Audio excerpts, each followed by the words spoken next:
ไปดีนะพี่น้องสามนรกแต่ละบ้านแต่ละเมืองประเทศไทยและลาวบรรยากาศฝนตกดินมาเสียหยารับจ้างมาให้กับเขาบรรยากาศนะตกดินโอ้นอนนี่พักกันยังไงอากาศฝนตกดินแบบนี้บ้านพี่น้องฝนตกกันบ่ตกแบบนี้นานวันนี้คักเนี้ยกระตบ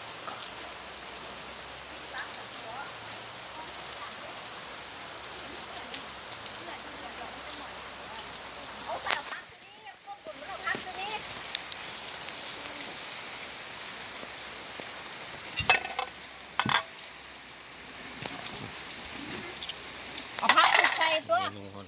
ตำหมก เอาหน่อยเล็กเทียนไหมเทียน อันนี้กุ้นลวก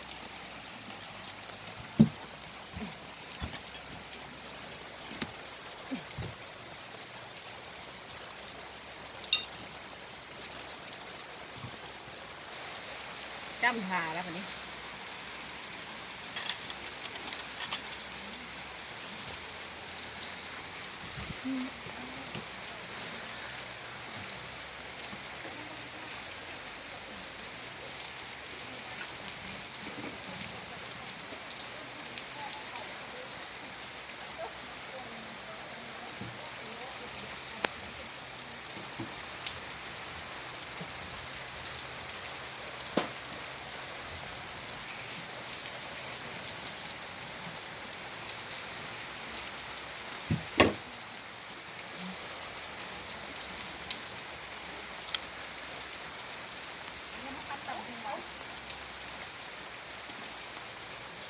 ตักแบนให้ก็ได้ก่อน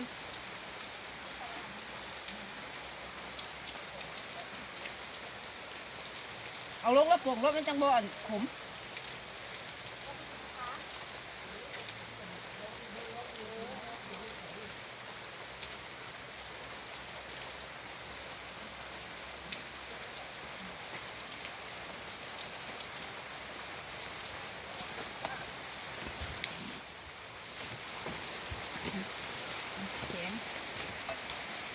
สั่งเอามาซิหมูสั่งให้เหรอ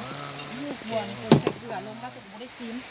คือเกลือเส้นยางไว้ส่วนคุกนะ เด้อพี่น้อง หม้อเนี่ยไว้ส่วนคุกพี่ข้างหลังก็จอยนะนี่เนี่ยโอ้ต้องกินดำมากมันตักนี้ตักคือตักอันนี้ตักข้าวมันจะข้นมูนอ่ะใส่จานนี่ต้องมาลุมกินมาต้มมากินถึงกินจะแซ่บนะ เขา เด็กมาถึงนี่เสียใจเยอะมันก็คงดีแบบเอิญสาวสาวน้อยนะเนาะเขายังบอกว่าเขาแกงมาไม่ชุดละกินมาเป็นมาไม่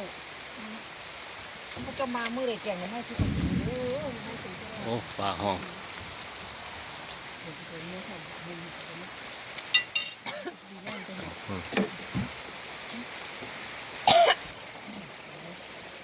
ตั้งไปสุดผู้ก็จอยนะยังมาต้องไปบ้างใส่นะบัวเขาสาดปูไว้แก่ได้ไปบ้างไว้ลุมซะวะโอ้ยตั้งไปแก่นะเอาเสือจะนะเข้าที่จะห้อยที่ถือที่จะเข้าห้อยจะได้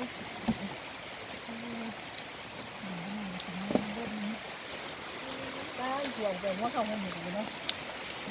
ตัวฝนตุ้งที่ร่วงตุ้งแบบโอ้มืดตื่นว่าถึงวันนี้แล้ว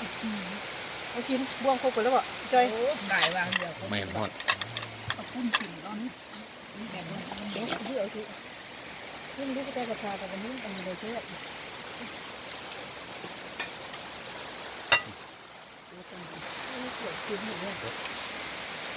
นั่งคนที่ได้กิจการได้เลยอย่างนี้จะรู้ชิมนะโอ้